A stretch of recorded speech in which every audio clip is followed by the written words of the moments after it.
Ini kok boleh semua. Saya pegang lagi sedap. Ini. Tak nak pegang. Pegang ya. Tak nak pegang. Gigi.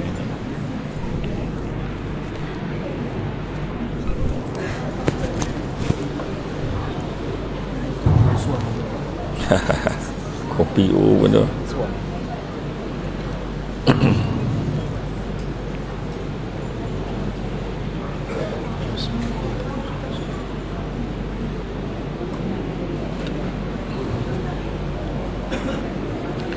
A'udzubillahi minasyaitonirrajim. Bismillahirrahmanirrahim. Assalamualaikum warahmatullahi wabarakatuh. Alhamdulillahillazi arsala rasulahu bil huda wa dinil haqqi liyuzhirahu 'ala ad-dini kullihi walau karihal kafirun walau karihal musyrikun walau karihal muslimun. Subhanaka la ilma lana illa ma 'allamtana innaka antal alimul hakim. Rabbi syrah li sadri wa yassir li amri wa hlul 'uqdatam min lisani yafqahu qawli. Alhamdulillah, syukur kepada Allah Subhanahu wa taala, segala puji bagi Allah Tuhan sekalian alam. Salam dan salam ke atas junjungan besar Nabi Muhammad sallallahu alaihi wasallam. Masih banyak diucapkan kepada tuan pengurusi acara, bahagia tuan pengurusi masjid, tuan imam, barisan jatuh kuasa masjid, barisan div-div kehormat, para pegawai yang berkesempatan hadir, seterusnya pimpin-pimpin tempatan semua peringkat, tuan dan perempuan rahmati Allah sekalian. Alhamdulillah, malam ini dapat kita bersama-sama berada di dalam majlis ilmu yang mana Nabi sebut barang siapa yang mengikuti jalan-jalan ke majlis ilmu maka Allah akan anugerahkan kepadanya jalan-jalan ke syurga. Amin. Mudah-mudahan. Jangan lupa hashtag pergi syurga balik hari. Alhamdulillah, tuan-tuan muslim, malam ni tajuk dia memang tajuk yang paling menyeronokkan. Sebab kata tuan pengurusi majlis tadi, sedekah ya. Kadang sebut sedekah berubah muka. Itu yang tajuk yang menarik lah kan. Bersempena dengan Ma'al Hijrah. Kan Ma'al Hijrah ni masjid pun Masjid Al-Hijrah. Kalau kita tengok peristiwa hijrah Nabi yang paling unik sekali kan, paling unik sekali adalah Nabi sebut tidak ada lagi penghijrahan selepas Fathu Makkah. Nabi beritahu tak ada lagi dah hijrah lepas Fathu Makkah, tak ada. Yang ada cuma niat dan jihad. Jadi nak tunjukkan dua ni susah. Dua yang Nabi sebut ni, mana hijrah ni pun satu benda yang kena usaha. Bukan senang nak berhijrah. Kan dah sadap duduk Melaka kan, tiba-tiba nak suruh pindah duduk Johor, payah ya. Ajaklah duduk KL lagi lah payah kan. Jadi memerlukan satu keiltizaman, iaitu Nabi sebut tak ada lagi dah penjara selepas Fathu Makkah, yang ada cuma niat dan jihad. Nak beritahu niat tu pun susah, apatah lagi jihad nak melaksanakan apa yang kita niatkan, bukan senang. Dan dalam peristiwa hijrah Nabi tu kita tengok yang paling mustahak Nabi sebut kan, dia sebut inna amalu bin niat, dia kata satu amal pekerjaan itu bermula dengan niat. Dan Nabi juga sebut wa man kanat hijratuhu ila dunya aw amaratin yankihuha fajratuhu ila ma hajara ilaih. Nabi beritahu barang siapa yang hijrahnya kerana dunia, kerana kehendak dunia, atau kerana wanita yang ingin dinikahinya, Nabi kata, nescaya manfaat hijrahnya sesuai dengan apa yang dituju, apa niat kita. Kadang-kadang nak membetulkan niat tu pun bukan senang. Kita boleh betulkan niat kita sendiri, kita nak betulkan niat orang lain boleh tak? Ajak orang, cuba kau ikhlaskan hati kau ni. Kau cakap senang lah, dia katakan. Kau tak rasa, katakan. Kau cakap boleh lah, bukan duit kau, macam tu lah, dia katakan. Dia kata kau keluarkanlah duit kau tu, daripada duit 1,000 yang kau ada tu, 500 tu kau bagi sedekah berkat hidup kau. Dia kata kau cakap senang lah, bukan duit kau, dia kata. Kan habis hujah itu. Jadi bukan senang nak mengubah niat. Niat tu susah. Satu lagi niat yang paling simple lah, contoh apa? Niat kita nak berhenti rokok, kan susah. Kan dah berubah muka tu. Baru sebut suruh berhenti rokok kan dah berubah muka lah. Apa hal pula rokok lah usia ni kan.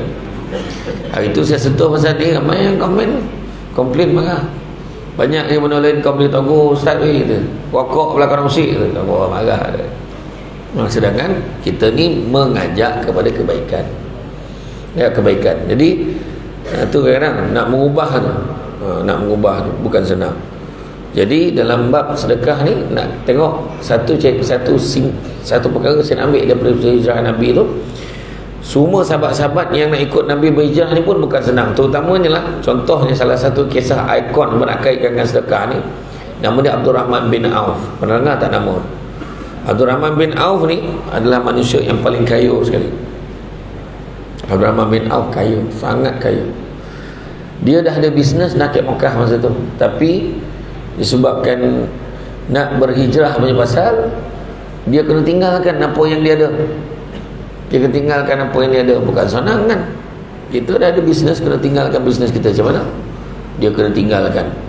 Sebab nak ikut Nabi hijrah, malahan bukan hanya tinggalkan, dia ajak mempelopori pula, ajak semua, jom kita hijrah, ajak semua ikut Nabi.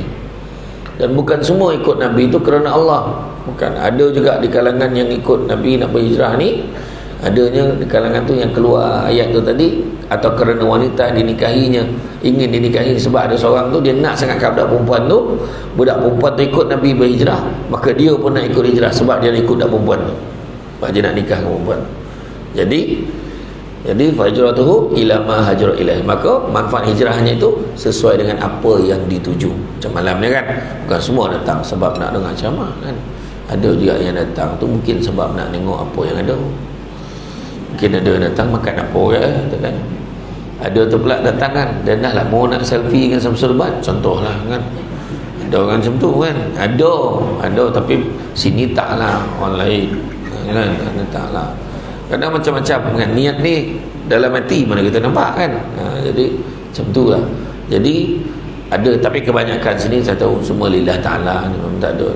Ada tu tak tengok pun banner, dan tak tahu dah siapa ceramah baik lah, dia memang nak dengar cakap tu kan. Jadi Abdul Rahman bin Auf ni berhijrah kan, dia berhijrah ikut Nabi. Pada ketika itu dia berhijrah, dia kat tangan itu dia bawa apa? Dia bawa mentega, dia bawa minyak, dia bawa cheese, dengan minyak keju, dengan minyak bawa dalam perjalanan. Ringkas cerita lah ni, ringkas cerita sebab nak cerita sasokah ni. Jadi bila dia dah sampai kat sana kan, Nabi bila di Yathrib, di Madinah tu, Nabi mempersaudarakan Puak Ansar dan Muhajirin kan, mempersaudarakan Puak Ansar dan Muhajirin. Puak Ansar ni penduduk dekat Yathrib lah, yang Muhajirin ni mereka yang berhijrah lah. Jadi bila dipersaudarakan Puak Ansar dan Muhajirin, persaudarakan, termasuklah Abdul Rahman bin Auf, sebab dia ni kepala otak dia, kepala peniaga. Jadi Nabi persaudarakan dia dengan Sa'ad bin Rabi'. Sa'ad bin Rabi' ni hartawan, orang kaya di Yathrib. Dia ada macam-macam banyak, atau dia ada banyak ladang-ladang, kebun-kebun kurma banyak. Jadi dia kata, aku persaudarakan dengan dia. Jadi Sa'ad bin Rabi' pun tanya, kau nak apa, kau beritahu aku. Aku ada banyak tanah, mana satu kau nak, kau cakap je. Dia kata, Maha suci Allah, semoga Allah memberkati kamu wahai saudaraku. Aku tak nak. Kau tak nak tak apa ni, aku ada bini-bini bini ramai kan, mana satu kau nak, kau cakap je. Kau cakap, open tender kan. Mana satu kau nak, kau cakap je. Dia bukan cakap, hanya aku ada ramai bini tapi kau nak ni pamalih ni, aku dah tak nak dia dah. Bukan, dia suruh pilih. Kau lawa kat mata Abdul Rahman bin Auf ni, mana yang kau nak, kau cakap ya. Dia kata, Maha suci Allah, semoga Allah memberkati kamu wahai saudaraku. Sungguhnya aku tak mahu ya Allah tak ambil kesempatan atas kebaikan saudara. Itu pengajaran yang seterusnya, tidak mengambil kesempatan atas kebaikan orang lain. Hari ini manusia mengambil kesempatan atas kesempitan orang lain. Orang tengah susah, dibantai, keluarkan iklan skema pelaburan patuh syariah. Dia letak muka Samsul depan, dia letak muka macam-macam orang mentori, kau siapa, kau pelakon lah, Ustaz Sazah ni semua letak muka kan. Siapa nak pelaburan patuh syariah, letak 300 satu malam, tidur je akan dapat beribu-ribu tu. Masalah betul lah tu, ada yang dapat. Yang round pertama, round kedua dapat. Round yang keempat, kelima tu Assalamualaikum. Dan kau dah tipu. Lepas tu mula tanya, Ustaz, Saya melambung lah kat sikit ustaz tu. Jangan buat cerita saya tak terbabit. Ya, ada orang letak muka. Sedangkan saya dah keluarkan notis lah kat dalam media sosial saya maklumkan saya tak terbabit. Dia letak gambar macam-macam ya, gambar poster tu. Gambar bertiga, saya, Amin Idris, Ustaz Haryanto, kami bertiga gambar macam ni. Rupanya gambar tazkirah malam Jumaat tu dia edit buat pelaburan Patuh Syariah. Ramailah yang masuk tu. Ya Allah, hati-hati kan, hati-hati. Jadi dia tak ambil kesempatan atas kebaikan saudara. Dia tak nak. Habis kau nak apa?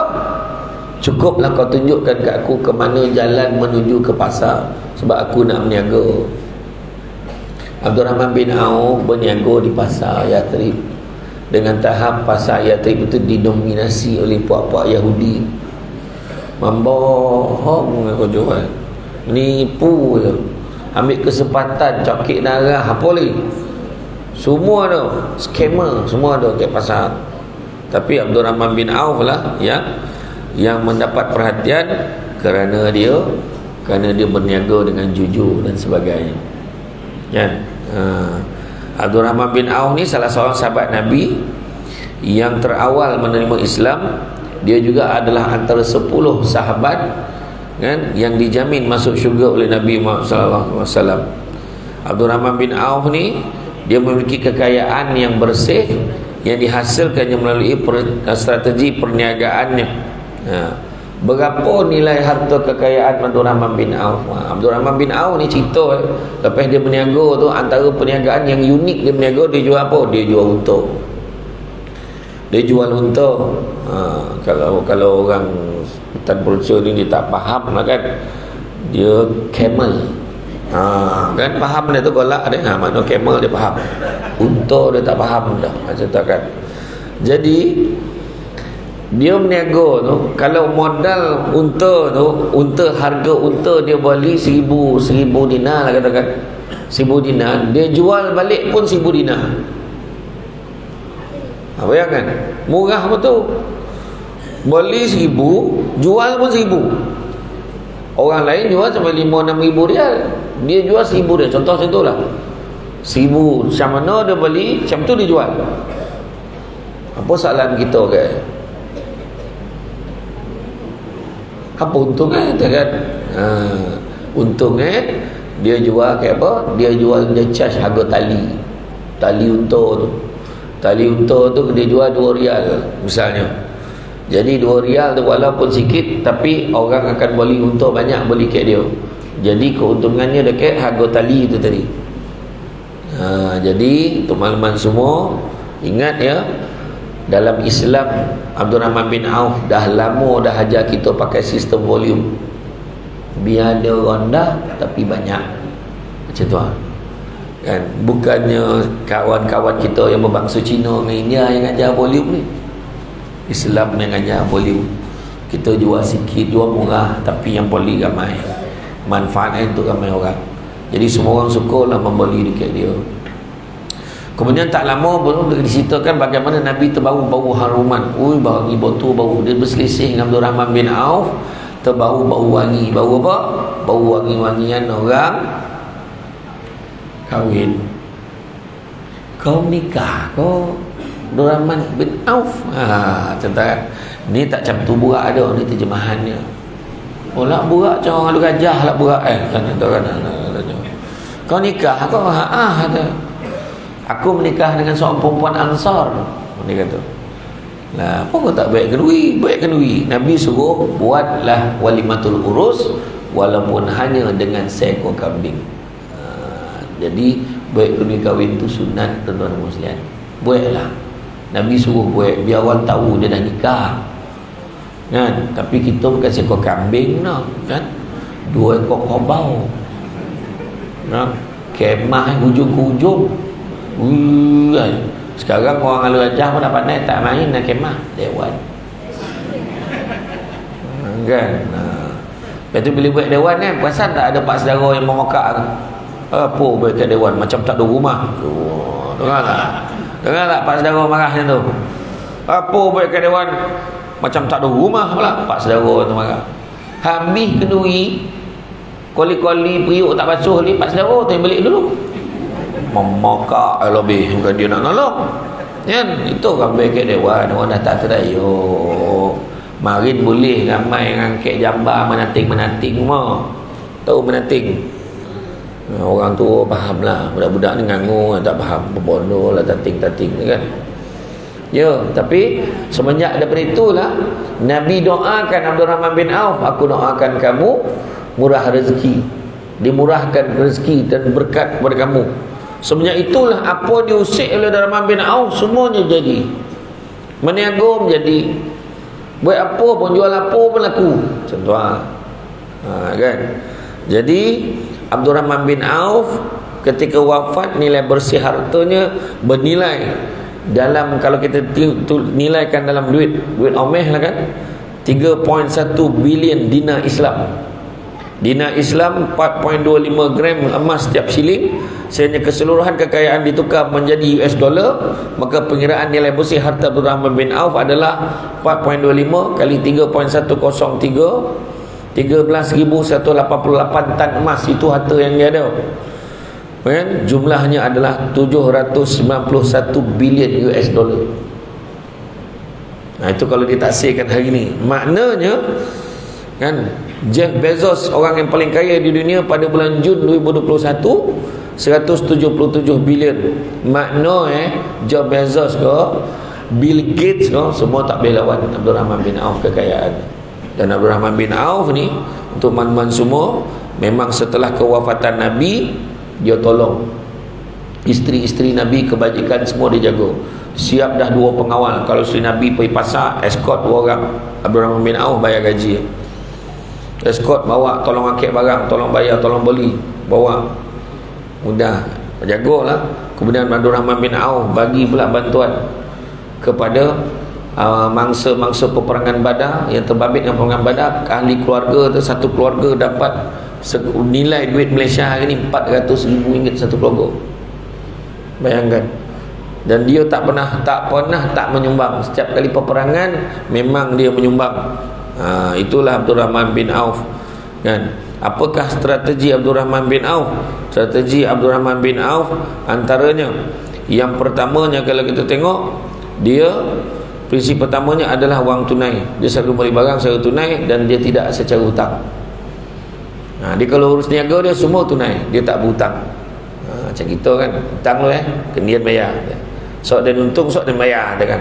Itu dah untung tak bayar lagi. Ada tu kan tu. Yang kedua, jangan pernah menunggu keuntungan lebih tinggi. Dia jual, dia tak nak tunggu untung lagi tinggi sampaikan dia simpan barang. Ada sekarang peniaga dia gambar simpan barang, tunggu harga tu dah naik sikit baru dia beri jual. Contoh lah.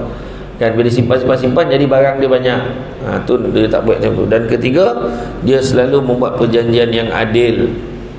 Perjanjian yang adil yang mana dia tak pernah mengambil kesempatan kepada pembeli.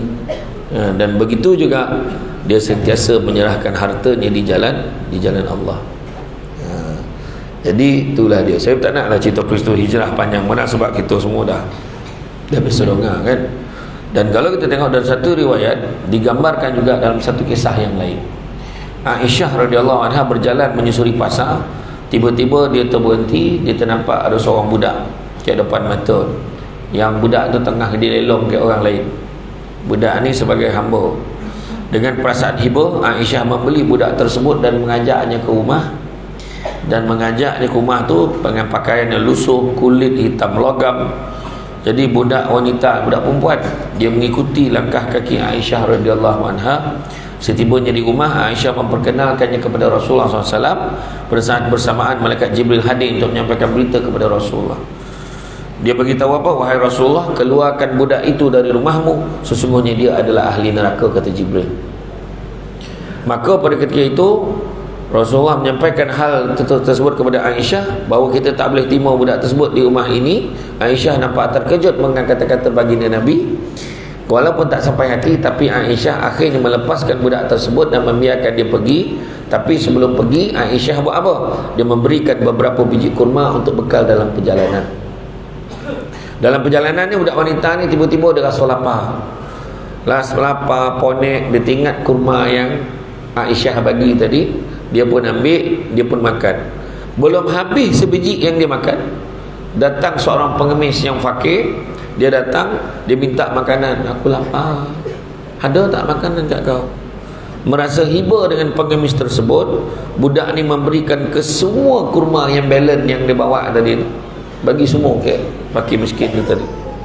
Walaupun dia sendiri baru makan separuh tu, dah lapar lagi, dia bagi semua, ambil lah kan.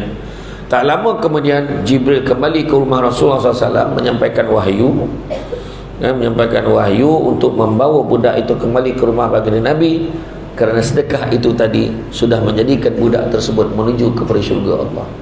Itulah indahnya sedekah. Jadi makna kata disebabkan tadi ahli neraka tadi tu kan, tapi sebabkan sedekah, bukannya sedekah duit pun, bukannya sedekah banner masjid, beberapa biji buah kurma bagi, maka dia dikatakan ahli syurga. Indah tak sedekah ni? Nah, jadi sekianlah ceramah ni, kan susah mana? Dah faham? Senang kan? Dia tu yang penting jawab tajuk kan. Nah, tu dah tak adalah tampil macam tu dah kan. Belum boleh dah. Kan? Jadi itulah hebatnya manfaat sedekah, walaupun hanya dengan sebiji buah tamak. Kerana bukanlah banyak jumlah duit atau barang yang kita sedekah ataupun kita bagi. Kau bagi makan kek masjid, kau kena bagi apa? Kau nak masuk syurga, kau kena kau kuang nasi Arab siap dengan sup sebab orang Al-Rajah ni kuat ngirup. Tak mahu ni nasi goreng no. Ni bagi hin ni. Apa kata dapur tu? Oh ni kan. Contohlah kan. Dia tak cakap pun. Mesti bagi macam ni, mesti bagi ayam goreng peha semua, tak ada. Mesti harga barang makan tu mesti kalau kurang-kurang RM10 satu kepala, tak ada juga. Yang mustahak apa? Yang mustahak kita nak bagi. Kita nak bagi walaupun mihun. Tapi malam ni bukan mihun kan. Jauh datang mihun bodoh. Contoh lah kan. Sewa datang, orang yang memberi depek pahala, salah dah kan. Contoh lah saja. Jadi mana kata bagi tak semestinya duit. Bayangkan pula orang yang memang bagi duit. Yang bagi macam tu pun dikatakan ahli syurga, apatah lagi yang lebih banyak. Ingat tak malam kita kat masjid mana dulu bang dulu kan, yang kata nak cari van jenazah kan, nak settle. Bayangan dia tu baru kematian suami dia bagi van apa starek kau. Starek tinggal nak ubah suai punyalah dengan tahap baru kematian suami, diinfakkan tu. Tinggal nak ubah suai jadi biar sesuai dia duduk kat jenazah tu kan. Kau duduk pula jenazah tu kat sekolah tu kan, macam mana lah kan, kau nak ubah suai. Itu pun nak makan 20,000 kat masa tu kan. Jadi boleh bagi. Ini tu pun cerita kat Seremban tu. Yang satu hamba Allah tu dia tanya ada tak tanah dia nak wakaf dia nak wakaf untuk ayah ada satu tanah. Dia pun beli tanah tu, wakaf tanah tu 5 juta lebih. Tanah saja, kemudian dia bina masjid dengan harga 50 juta lebih. Dia kata alang-alang nak wakaf untuk abah kan? Dia nak wakaf untuk dia, beli ada tak tanah lagi? Baik tu Masjid Bandar Baru Senayan pula. Tadi tu Masjid Husin, baiklah masjid ke Bandar Baru Senayan, tanah saja 65 juta. Kos pembinaan masjid 100 juta lebih. Yang paling mahal lah tu bukan sebab masjid tu, dia siap buat satu petak khas, kalau dia mati besok situ tanam. Faham tak? Kita pengurusi khairat kematian pun tak booking lubang kubur. Ada bukan cakap bukan sini dah, tak kan, tak. Maksud apa tu, nak tunjuk dia siap reserve petak, bukan cakap dia sama serbat pun tak booking lagi. Dia siap, kan dia sebut orang yang paling cerdik, orang yang sedar dia akan mati dan bersedia dengan kematiannya. Duit dah keluar, dia tinggal nak baring kata. Tunggu-tunggu nak mati kan. Kita ni yang perasan ambil kali mati kan. Kejap lagi nak makan apa? Confirm ke hidup lagi kejap lagi tu? Macam tu lah ayat dia kan. Bukan nak nakut, nak tak selera lah makan kan. Iyalah, kalau ikut tanda-tanda okey dah dengan kumat. Tengok lah sekarang Tiba-tiba dah Hijrah kan, tahun baru Hijrah. Kita nak beralih kalender 1445 dah. Jap, saya dalam kepala saya masih teringat yang kalender yang sari-sari cabut tu. Kan masa tu nampak lagi 1401, 1403. Sekarang 1445, maknanya saya dah 40-an. Kan dah tua dah, walau nampak muda ni. Saya hayat kan, tua dah, batuk lagi banyak dah bercakap. Ya, dah tua nak macam mana kan. Jadi tu tandanya apa? Tanda bila tiba-tiba tengok 1445 Hijrah lah, dah bertukar tahun Hijrah. Dah korban yang itu, mana lepas korban tu mana nak masuk tahun baru dah tu. Maknanya apa? Nak mati dah tua dah. Nak mati dia tu tanda.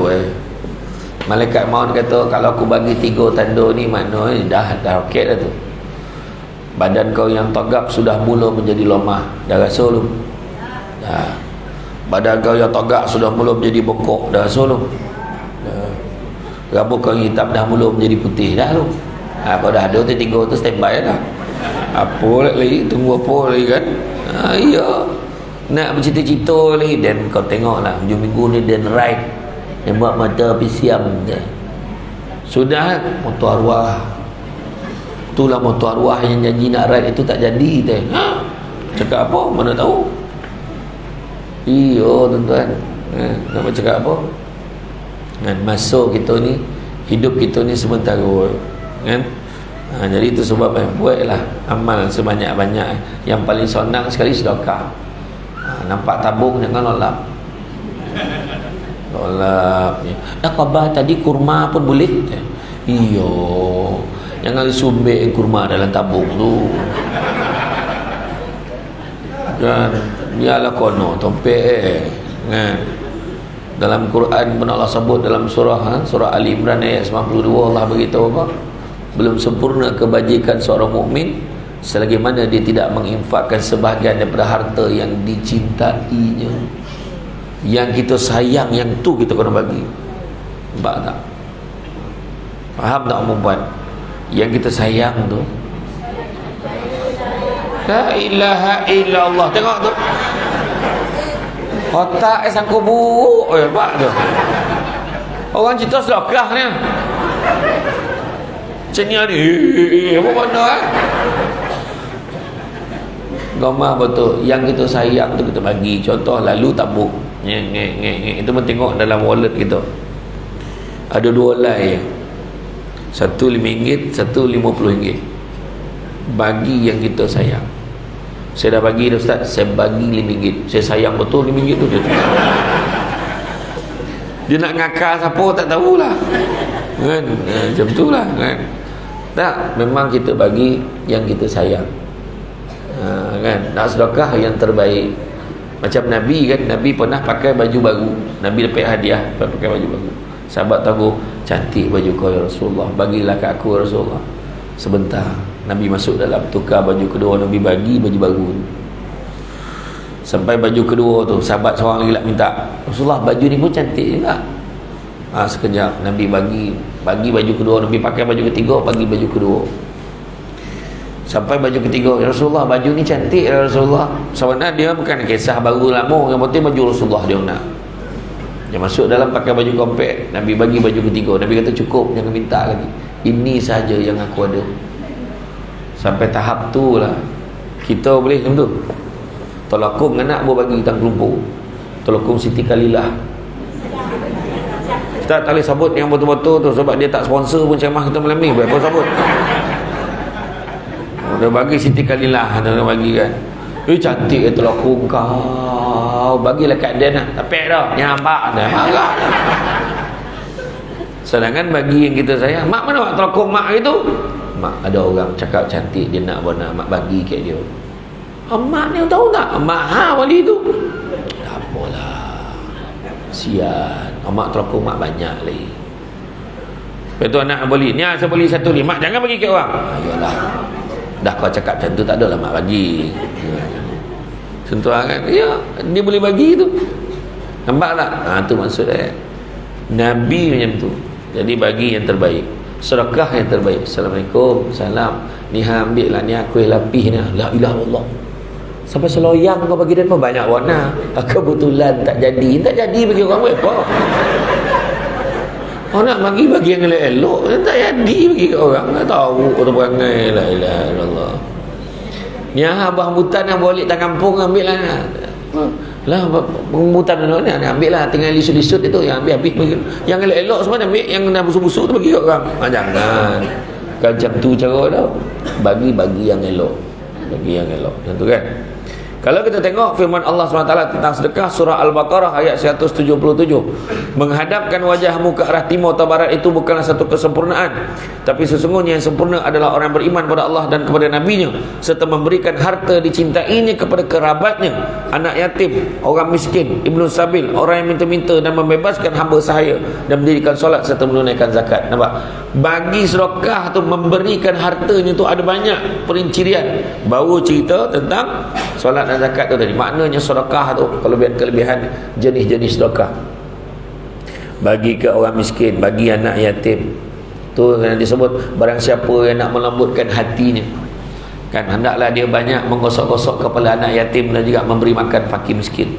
Menggosok kepala anak yatim, nak buat baik dengan anak yatim. Ya. Biasa yang kita faham anak yatim yang berusia 15 tahun dan ke bawah, yang kat rumah tu dah bangko. Oh kan, laki dia tu yatim sian, berapa umur 55. Itu yatim piatu waktu tu, faham tu kan. Tapi ni yang anak-anak yatim ni. Begitu juga surah Al-Baqarah ayat 195, dan berikan infak di jalan Allah, dan janganlah engkau menjatuhkan dirimu ke dalam kebinasaan, dan berbuat baiklah kerana sesungguhnya Allah menyukai orang yang berbuat baik. Kemudian surah Al-Baqarah ayat 274, orang yang menginfakkan hartanya di waktu malam dan siang secara sembunyi dan terang-terangan, maka mereka mendapat pahala di sisi Tuhannya, maka tidak ada ketakutan atas mereka dan tidak ada berduka cita bagi mereka. Orang yang rajin sedekah susah nak sedih. Ada ya kegembiraan macam tu. Ya, itu sebab kita heran tengok orang tu pergi bagi bantuan sana, pergi bantuan sini, pergi luar negara, pergi sini, pergi cari orang susah. Habis di kobok bawah sungai tu cari orang susah tu. Kan? Apalah dia ni tanggup dia pergi sana kemari, topek-topek busuk tu pergi. Yang pergi ke Bajar, siapa pergi ke Bajar baru ni? Mesti ada yang pergi ke Bajar. Pergi rombongan pergi ke Bajar kembar korban, tak ada. Tak pernah pergi tak? Siapa yang pernah pergi? Nyai je tu. Itu lain korban ke tu? Ingat dalam surbat apa? Telinga tajam tu, tangkap tu. Enggak kan? Itu sama lihat ayam nama kan? Jadi saya pergi ke Kamboja kan, pergi ke Kamboja dulu, pergi ke Kamboja. Bila tengok Allah Akbar. Di Kamboja memang tu sebabnya orang cakap kadang alah dalam Malaysia ni ramai lagi susah pergi Kamboja lah deh. Kita bercakap, kita tak fikir tu. Sebenarnya memang betul orang Malaysia ramai lagi yang susah, tapi tak sesusah orang sana. Hari ni di Kamboja level susah itu lebih kuat Malaysia pada tahun 60-an, 50-an, 60-an. Susah tu. Tak tahu, memang tahu. Tu kita kena berebut bahagian. Sudah dalam petai sampai busuk tak boleh makan. Dia kat sana, ya Allah Akbar. Macam contoh yang korban buat di Afrika, di Mali, Chad, Kongo tu, nak bagi daging ni pukul 10 pagi ni misalnya. Nak bagi pukul 10 pagi, malam tadi tengah malam dah beratur banyak. Macam tu dia. Kita tak ada siap berantar. Kebanyakan tak ada yang terlepeh dalam kampung itu, semua mesti dapat. Kita akan hantar kat dia, melainkan dia tak berdaftar, dia duduk dalam payung, dalam tanah kan, kita tak tahu dia menyuruh, memang tak campur orang. Itu kita dapat nak tolong terang kan. Kebanyakan memang kita akan sampaikan bantuan ke dia. Saya pergi dulu, masa tu kita bagi dekat satu kampung tu, kampung Melayu Campa ni, 100 ekor lembu. Satu kampung tu memang orang Malaysia seluruh dunia dengan Singapura, Indonesia semua memang pemurah lah datang sumbang. Memang satu kampung tu je 100 ekor lembu, bayangkan 100 ekor lembu. 95 ekor dah semolih hari pertama, hari kedua. Raya ketiga kita baru sampai kat Kemboja. Raya keempat kita semolih lagi 5 ekor syarat ke. Bila dah semolih kita pun naiklah motor pergi hantar ke rumah orang-orang yang susah tu, pergi hantar ya Allah rumah, tak tahulah rumah kau ataupun pondok apa tu, pondok kat dusun tu. Kan? La ilaha illallah. Bila tengok sian betul. Dinding papan yang kayu tu dia dapat dinding tu. Jarang-jarang nampak dalam. Dengan tahap tu 7 anak tu. Macam mana kaedah tu tersah lah. Tanya pergi 7 lah anak kan. Lepas tu bila pergi hantar bantuan tu, dipolok lah kita menangis-nangis. Oh, adalah bahasa dia sebut awak tak faham kan. Tapi baru lah ilah Allah jangan cakap ya. Elok lah baru lagi daging geri. Ya. Susah. Dia bukan susah tu ya. Bukan miskin duit dia, miskin agama pun ya. Ilmu tak ada. Dekat no, Melayu Campa ni ada cam 5, ada cam 7. Cam 5 tu dia semayang cam kita 5 kali sehari. Cam 7 tu semayang sekali sehari, 7 kali seminggu. Kan polik kan? Itulah. Ilmu memang kurang betul. Itu sebabnya mufti negara Kemboja dia hantar anak-anak yang umur 5-6 tahun tu pergi ke pondok-pondok dekat Malaysia ni, kat Kedah, Kelantan, hantar dia belajar agama, dah besar sikit 15 tahun, 20 tahun, balik semula Kemboja berbakti mengajar. Itulah cara yang paling murah dia boleh buat. Itulah. Ya. Bagi bantuan ke orang. Kemudian Allah suka kepada orang yang buat baik. Sedekah ni baik-baik kan? Allah suka. Surah Al-Baqarah ayat 274, orang yang menginfakkan harta waktu malam, siang, sembunyi dan terang-terangan ni ceritanya apa? Ada orang bagi secara terang-terangan, tunjuk ke orang. Ada orang bagi secara sembunyi. Nah, Allah Ta'ala beritahu kalau bagi secara terang-terangan dengan niat supaya mungkin jadi contoh orang lain pun ikut sama, maka itu baik bagi kamu. Tapi kalau bagi secara sembunyi-sembunyi, senyap-senyap, tak cerita orang, tak heboh dengan orang, maka itu lebih baik lagi untuk kamu. Kan? Itu sebab kita jangan tuduh-tuduh orang. Itu tak ada tu kalau bagi tunjuk-tunjuk masuk dalam media sosial tu sebenarnya nak tunjuk-tunjuk tu, jangan kita tuduh orang. Kadang-kadang dia masukkan tu sebab dengan niat mungkin orang lain akan bantu sama. Itu aja. Contohlah ada orang kecam Ustaz Abid Liu tu, konon nak tunjuk-tunjuk dia kan. Tunggu kurang dia bagi. Kita mana tahu dalam hati dia, yang kita tak nampak dia buat, jadi dia mengajak orang lain supaya buat juga. Macam itulah. Kan, tu pandangan saya lah. Kan, jadi kita bagilah. Dia nak tunjuk lah tu. Mana kita tahu hati orang. Jangan ambil alih kau jual malaikat. Kita tak tahu apa ada dalam hati orang tu. Tu tak ada, tu dah. Tu datang tiba-tiba datang malam ni mula tu nak membodek-bodek. Kita tak tahu dalam hati orang tu. Kan? Kita lah nak tuduh-tuduh orang. Jangan. Kan? Tu datang mula lah tu. Nak ambil gambar lah tu. Aduh, hati kan. Mulut tu copek kan. Bersangkut-sangkut dengan orang. Tu nak cakap laki tu. Tengok mula tu ni. Kan saya cakap tadi, sedekah yang kita sayang. Mula ni, sangkut buruk.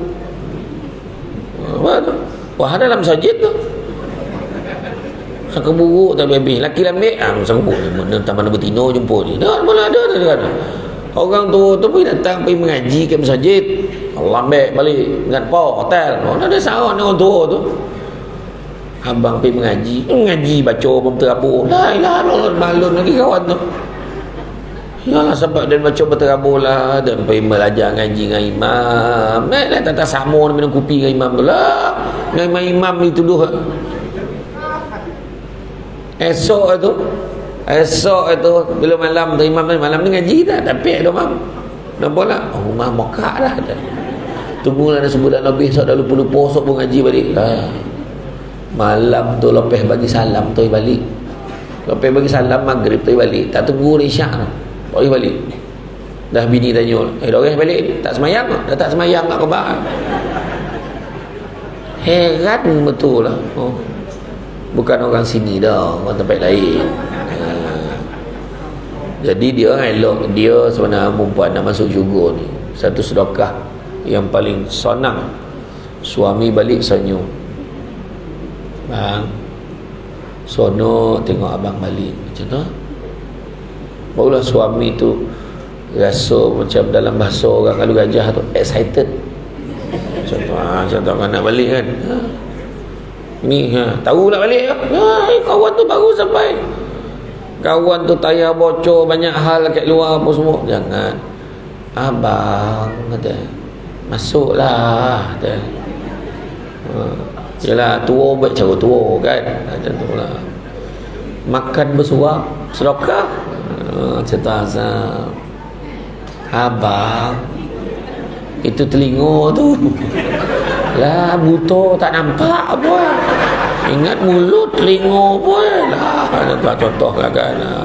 Lah makna sedekah, membahagiakan isteri sedekah, membahagiakan suami sedekah, melayan suami pukul 2-3 pagi tu sedekah. Ini belum apa-apa dah dihalau kawan tu keluar. Yang muda-muda ni saya tak risau untuk tua ni kadang-kadang. Pergi tu dulu menyomak je tu. Laki tu baru usik je ni. Dah mampu tu ni. La ilaha illallah. Cakap betul-betul ni, golak-golak ya. Ni tengok ni. Yang tu yang manung lama tu, ya tu.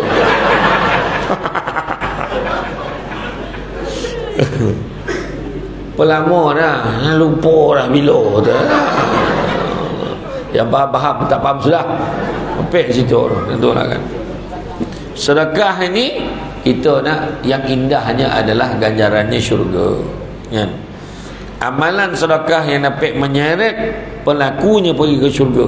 Mulianya sedekah di sisi Allah SWT, yang mana kalau kita tengok 7 golongan orang yang mendapat naungan Allah ketika hari akhirat, yang mana tak ada naungan selainnya. Siapa ni? Pertama, pemimpin yang adil. Pemimpin yang adil ni bukan mesti mentari, raja, tak, termasuk ketua keluarga. Ya. Termasuklah pengurus Felda. Contoh. Ya tuan ya, contoh. Ketua keluarga, ketua lorong, ketua blok. Kan. Penghulu. Tadi kan nama penghulu pada nama penghulu Arif dah. Penghulu Arif bin Omar. Ingat saya nama tu. Kan. Semua kena tanya soal tu. Dia nampak macam ni jalan kan. Dah kan. Akhirat semua tanya. Lah kena tanya. Men. Yang ramai bini tu lah mek masuk syurga tu. Seorang pun tak terbolong nak ramai. Betul tak? Kurek jawab ya. Yang saja cuba tadi tu. Berio pula dia kan. Macam tu lah. Itu pertama, pemimpin yang adil. Kedua, orang muda yang menyibukkan dirinya beribadah kepada Allah, dapat naungan syurga. Ramai anak muda ni kan, belia ramai, tapi yang paling ramai beliau. Orang-orang lama paling ramai lah. Yang ketiga, orang yang hatinya terpaut pada masjid, tetap nak pergi masjid. Daripada Melaka pergi Johor, rumah anak tetap tanya, masjid mana? Masjid jauh tak masjid ni? Nak pergi banyak tabah pergi masjid? Nak pergi masjid tak? Hati terpaut pada masjid. Keempat, orang yang berkasih sayang, bercinta kerana Allah, berpisah pun kerana Allah, bertemu kerana Allah, berpisah kerana Allah. Dia sayang bini pun kerana Allah. Ada kisah muka berong sengit tak lawa tak apa, laki dan dalam muka gigi tak cukup tak apa, dan sayang dia kerana Allah. Macam tu ya. Apa nak poning-poning muka laki tak handsome, bini tak lawa, tutup lampu sama. Tu orang Felda anak ramai-ramai kan. Marin berapa anak? 7, 8, 10 biasa. 3 tu ke sikit tu kan. 8 berapa anak? 9 berapa anak? Berapa anak? Anak berapa? 3 ya lah. Berapa anak? 5 dah naik dah. Sebelah tu mesti ramai tu. Berapa anak apa? Seorang lah. Sikit lah balik lah. Ilah kan. Makin yang saya tahu lah, Felda ni ramai. Semua 5 kateh lah. 5 kateh. Dulu cik dia macam mana dia muda benar. Waktu dulu betul tak kan. Yolah betul, sebab makin karen pun tak ada. Pukul 7 dah malam. Gabung-gabung terasa dah. Selesai. Macam tu ya. Susah mana kan. Tapi mula-mula tu sorry masakan anak, tapi dek sedekah bagi makan anak senang, kita bagi anak makan sedekah kan. Tapi bila dah besar tengok berduyun-duyun kereta balik tu, anak cucu balik penuh depan rumah. Itulah marin beranak ramai, tak sanggup, parking tak cukup, siap kutip duit parking kat rumah Wan tu. Yo, siapa parking garaj bayar mahal, parking kita tepi jalan tu murah sikit. Contohlah dulu dengan sekarang kan beza lah. Tapi itulah dia kan. Jadi yang tu yang keempat. Yang kelima, orang yang diajak berzina oleh perempuan yang cantik dan kaya tapi menolaknya kerana takut kepada Allah. Bukan makna perempuan buruk dan miskin boleh. Kalau dah kaya lawa pun ditolak, yang buruk lagi tak selera, macam tu lah ya. Jadi maknanya yang keenam, orang yang bersedekah tangan kanan yang bagi, tangan kiri tak tahu. Mana menyembunyikan sumbangannya itu lebih baik. Kita ini terbalik. Kalau lagi banyak besar dinding cek kan. Contoh habis gambar orang cek bagi ke orang. Kok singgit hamba Allah. Dah singgit hamba Allah saja. Jihad yang seorang tu tulis kan. Terbalik pula. Tapi kalau disuruh tak dibuat-buat ke orang lagi pula. Ini tak mam saya sumbangkan untuk korban ni dalam 3 ekor lembu. Minta tolong satu je. Apa ni? Tolong umum sebelum sembahyang lah. Minta umum. Kan? Tak ada lah terus. Jadi sebenarnya yang paling baik senyap-senyap ni. Ni kita lebih terbaik ya, kita ada 3 ekor lembu. Marah kan? Jangan. Langsung tahu. Jadi tahu dah tu dia lah. Contoh kan. Tu orang tanya saya itu, dia kata, Ustaz, apa pandangan Ustaz sekarang tahun ni lembu kurang? Untuk korban tahun ni lembu kurang. Tengok tapi jalan tu banyak, elok banyak lembu tu kan. Tak, lembu untuk korban, kat masjid kurang. Memanglah, sebab apa? Bukan kata masjid kurang orang korban. Sekarang ni taman-taman perumahan baru banyak naik. Lepas tu taman-taman perumahan baru semua baik surau masing-masing. Lepas tu kat surau masing-masing semua nak baik korban. Jadi kat masjid kurang tu bukanlah makna korban kurang orang buat. Makin banyak lembu licin kat kandang tu. Iya. Kan? Itu sebab tu cakap tadi kenapa? Kau cuba tengok kelazatan orang bersedekah ni termasuklah korban. Cuba tengok itu. Perasan ke tak perasan? Kat kampung tu kadang tanyalah imam, tanya aja ke masjid. Senarai nama yang masuk bagian korban ni senarai berulang tiap-tiap tahun. Nama tu nama yang sama tiap-tiap tahun kadang-kadang. Keluarga tu bagi lagi tahun depan, bagi lagi, kadang-kadang meningkat lagi. Tahun lepas bagi seekor, tahun ni bagi 2 ekor. Nampak tak? Sebab dia memudahkan, dia dah rasa kelazatan dan keindahan dia bersedekah. Kan? Kemudian bersedekah dalam keadaan lapang maupun sempit. Sebagaimana Allah SWT nanti lu tak habis lagi. Yang ketujuh adalah orang yang duduk bersendirian, basah pipinya dengan air mata, kena minta ampun kepada Allah SWT. Itu yang ketujuh. Berdoa kepada Allah Ta'ala. Orang yang menangis ni kerana Allah, diharamkan neraka menjilat tubuh badan itu. Ini soalan bocor.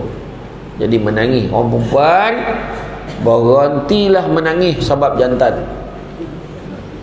Biarlah menangis kerana Allah. Apa lelaki tu nak buat lantak dah. Lantak ni yang penting kita redha dan syurga. Nak tak anda tak nak dengan kau tak cakap tu cakap kan. Kadang-kadang orang lelaki ni pengambil gasak bila tahu ada satu kisah ni cerita betul ni mengantat nak menikah tu, dia nak kahwin dengan budak-budak muda tu, budak-muda yang hidung tersapit tu. Tahu tak hidung tersapit? Alah kan sangau bunyi tu. Dia nak kahwin dengan budak tu. Budak tu umur berapa? 22 tahun. Pergilah awak, kalau nak mana nikah kan awak coraikan saya. Orang perempuan kan macam tu, sikit corai. Ayolah dah kau minta dia coraikan kau tu. Dia corai bini tu. Yang anak-anak semua dah besar-besar, anak-anak semua. Mak jangan risau, mak kita orang jaga mak tu. Dia bagi mak kata Grand Viva. Viva bagi dia bagi kereta Viva ke mak tu. Mak pergi mengaji, mak pergi kuliah duha, mak pergi duit belanja, kita bagi bulan-bulan. Anak 5 orang bagi. Yang dia tadi berbulan madu, kahwin nikah, lepas tu baru tahu masak apa pun tak reti. Barulah lepas tu hantar, lepas tu dapat anak mabuk lah dia dan nak hantar anak pergi sekolah, tak ada siapa cari tu anak dia, hantar cucu kau. Padahal muka kau. Lepas tu dia nampaklah pula bekas isteri dia turun di masjid dengan jubah serba torang. So siap ditiup angin, cucu-cucu ni tolong. Lawa pula dia lama tak tengok. Marin dan madan mabuk diurut belakang dan dibuat air tu dan air kopi. Oh ya Allah.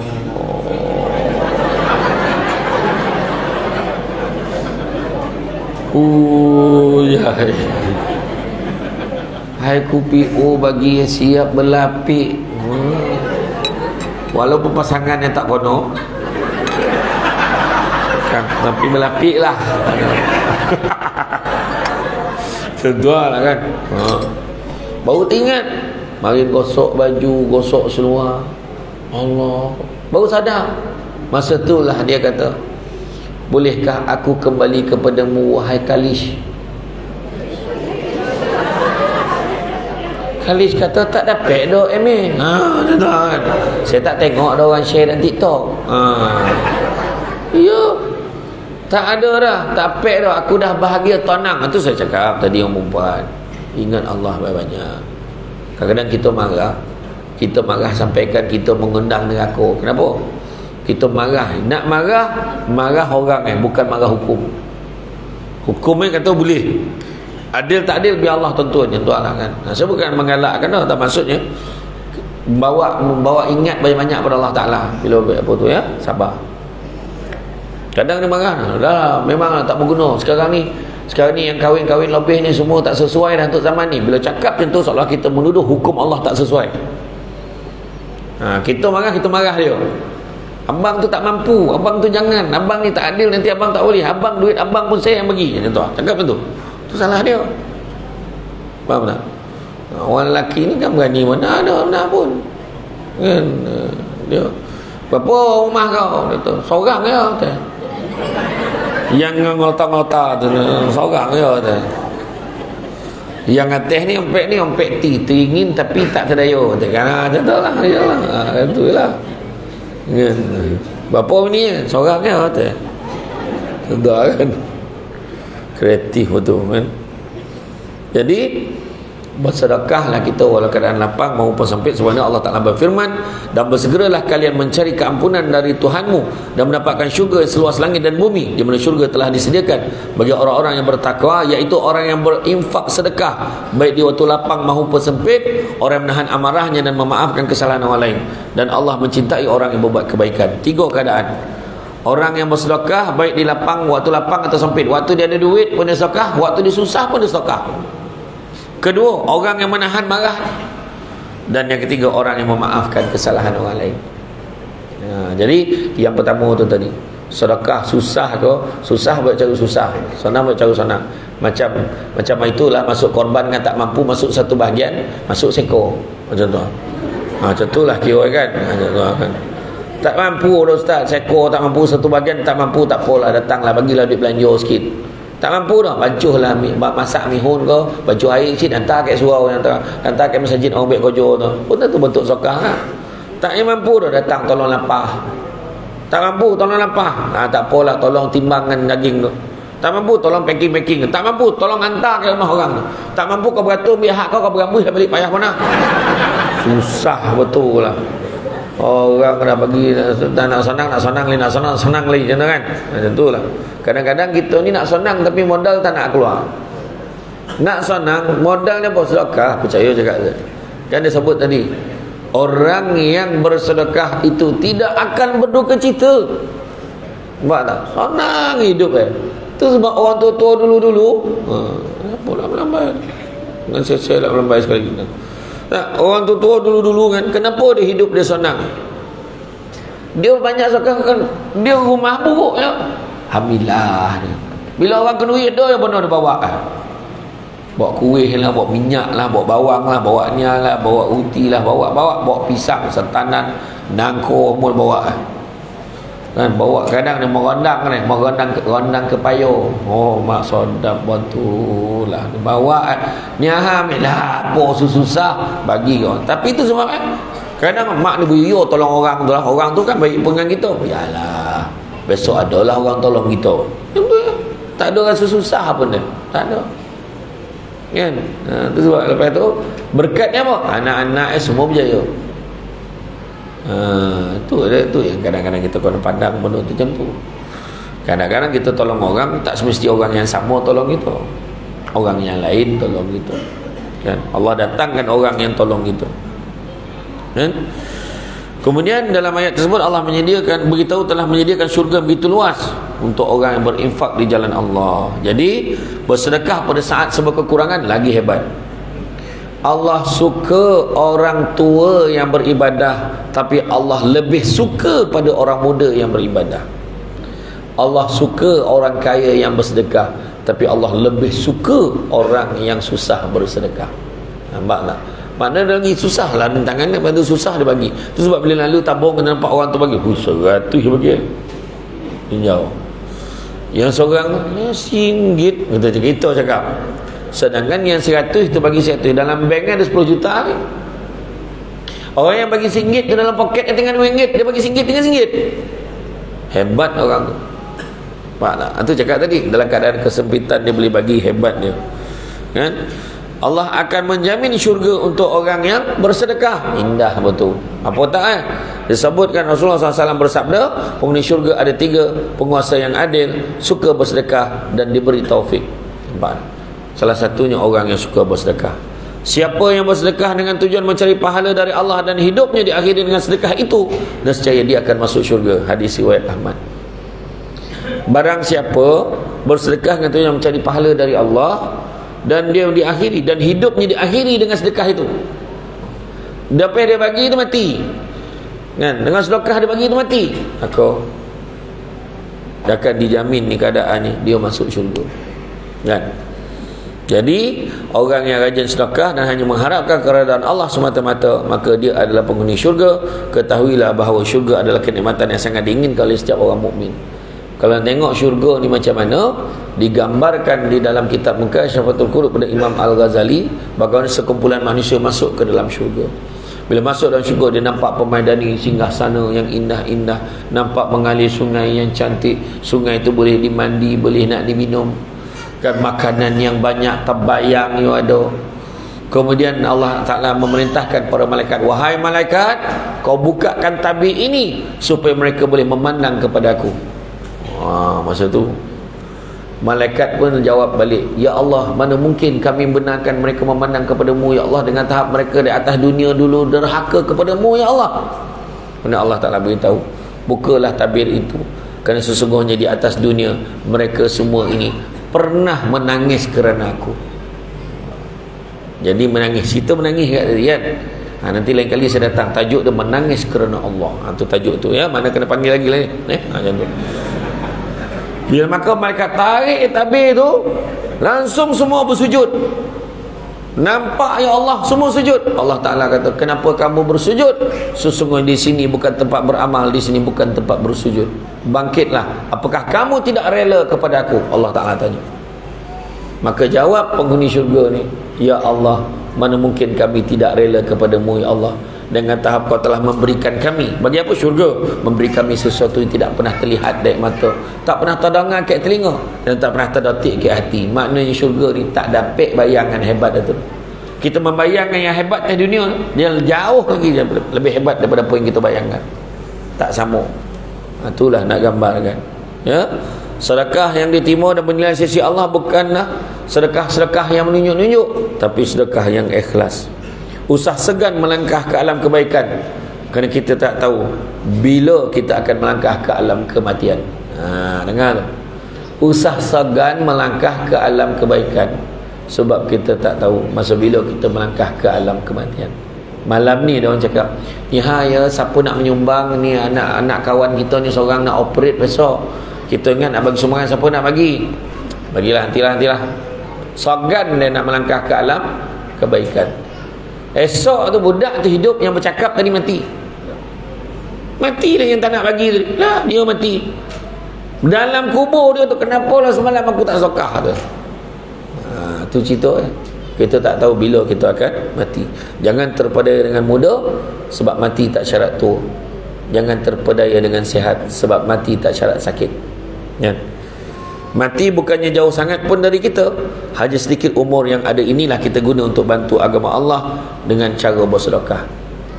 Allah berfirman, telah dekat kepada manusia hari yang akan menghisap segala amalan mereka, sedangkan mereka berada dalam kelalaian lagi berpaling daripadanya. Surah Al-Anbiya ayat yang pertama. Dah dokek dah kita. Bayangan ketika peristiwa Isra' wal Mi'raj. Ingat tak Nabi masa tu, zaman Nabi jumpa dengan seorang perempuan tua bongkok 3. Kata Jibril, wahai Muhammad, itulah dunia. Dah tua bona, dah tunggu masa nak kiamat. Zaman Nabi dunia dah tua, zaman kita lebih lagi. Bona-bona polik dah banyak jumpa dah. Kan? Polik dah banyak kita jumpa. Bagaimana nak menikmati kebahagiaan hidup ini? Itulah dia. Dunia akhirat nak bahagia dengan cara bersedekah.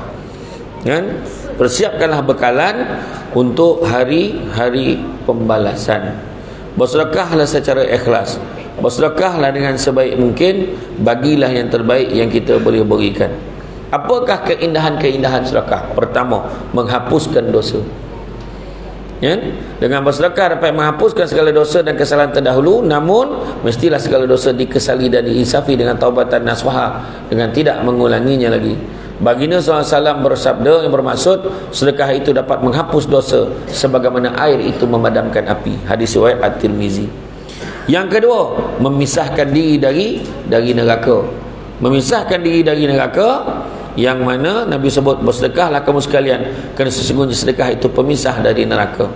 Walaupun sedekah itu dengan bilangan sedikit sekalipun dapat mengelakkan daripada api neraka. Sabda baginda lagi, jauhkan dirimu dari api neraka walaupun hanya dengan sebutir kurma. Mana dengan sedekah sebiji kurma pun dapat memisahkan kita daripada neraka. Ketiga, keindahan seterusnya, dilipat gandakan pahala kita. Sedekah akan lipat gandakan pahala. Perumpamaan orang yang menderma harta di jalan Allah seperti sebutir biji yang menumbuhkan 7 untai, dan tiap-tiap untai terdapat 100 biji, dan Allah melipat gandakan kepada orang yang dikenaki, dan Allah maha luas anugerahnya lagi maha mengetahui. Surah Al-Baqarah ayat 261. Keempat, melalui jambatan Siratal Mustaqim dengan cepat. Siratal Mustaqim tidak ramai akan berjaya mengharunginya dengan tahap, kan? Dia tu memang sangat halus dan sangat tajam, kan? Dan ketika itulah dengan sedekah inilah yang akan memudahkan laluan kita, akan membantu kita. Kelima, akan memadamkan kepanasan alam kubur. Nabi Muhammad SAW bersabda, sungguh sedekah itu benar-benar akan dapat memadamkan panasnya alam kubur bagi penghuninya, dan orang mukmin akan bernaung di bawah bayang-bayang sedekahnya. Hadis riwayat At-Tabrani. Begitu juga mendapat naungan pada hari akhirat. Itu yang saya sebut tadi. Yang ketujuh, dimasukkan ke dalam syurga tanpa hisap dan seksa. Orang yang banyak sedekah, direct, tak ada roadblock, masuklah dalam syurga. Yang ke-8, menambah rezeki dan kekayaan. Jangan sesekali bimbang yang harta kita akan berkurang kerana rezeki kita bersedekah pada orang lain. Sesungguhnya bersedekah akan meluaskan dan membukakan lagi pintu rezeki kita.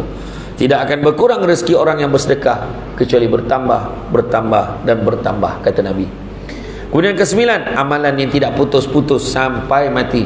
Kita bagi sedekah, orang ni ambil duit sedekah kita ni, sedekah nak bina, nak apa? Nak perluaskan, nak lebarkan masjid misalnya. Selagi mana orang guna, mengalir pahala kat kita. Kan?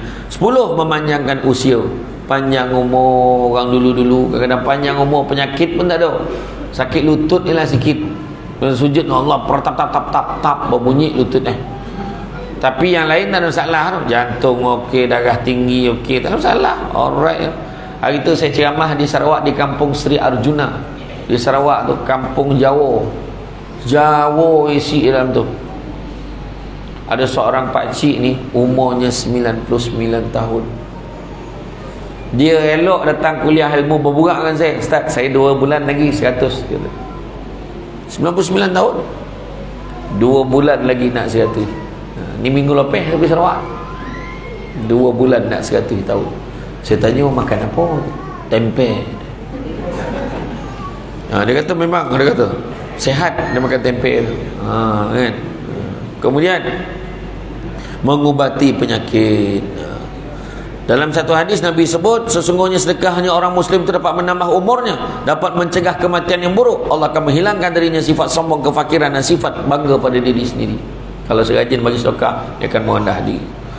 Mengubati penyakit dengan ikhlas hati dapat menyembuh penyakit orang bersedekah itu, kerana sedekah itu dapat membersihkan hati dan fikiran. Macam mana tak menghapus penyakit? Semua doa, semua murah rezeki, sehat walafiat, panjang umur, semua orang yang dapat sedekah, semua doa macam tu. Kan? Ubatilah orang-orang yang sakit di antara kalian dengan bersedekah, kata Nabi. Kemudian menghindarkan diri dari segala bala dan bahaya. Sedekah dapat menolak bala, musibah serta kejahatan terhadap pemberi sedekah. Rasulullah SAW bersabda, bersegeralah untuk bersedekah kerana musibah dan bencana tidak mampu mendahului sedekah. Jadi tuan-tuan dan puan-puan sekalian, kesimpulannya, sebab saya faham tenungan tu, saya faham cara pandang tu lain kan, dah saya rendeng satu amanah kan, saya faham. Beralih-alih tempat duduk tu pun saya faham kan. Jadi bak kata orang, selagi bak tak boleh bagi, kalau tak boleh bagi semua, jangan tak bagi langsung, macam itulah kan. Tak dapat buat semua, jangan tinggal semua kan. Tapi banyak sikit bagi kan. Jadi budaya bersedekah ni bantu, sebab selagi mana ada orang bersedekah, selagi itulah makmurlah masyarakat sepersekitaran. Selagi mana orang menyumbang, alhamdulillah. Tengok masjid ni boleh jadi macam ni kan, pada masjid lama, alhamdulillah, cantik dah, lebar dah, sujud tadi tabanam muka, ya Allah Allah, kapet tabah, aircon ni tengok tak, aircon jenis apa tu, action, nampak dah lah pasang aircon, buka lah pintu sampai ke jalan sejuk macam tu lah. Anda tak anda macam tu kan, macam tu lah kira. Jadi tuan-tuan dan puan-puan sekalian, budi itu gambaran jiwa, berbuat baik jangan dikira, memberi sumbangan sehabis daya, pahit dan sakit jangan dikira. Janganlah kita selalu mengorang, hiduplah selalu berkasih sayang. Jangan kita musuhi orang, benda yang buruk hendaklah buang. Dalam dunia muliakan hati, menolong orang menyuci hati, sesama makhluk kasih mengasihi. Tidaklah kita jadi tokoji, janganlah juga kita lupa, bukan semua senang macam kita, sikit ke banyak tetap tak kira. Semoga ikhlas menjadi penanda. Jadi itu saja daripada saya. Bak kata orang, sepandai-pandai tupai melompat akhirnya jatuh ke tanah jua. Walaupun perkongsian sudah tamat, mudah-mudahan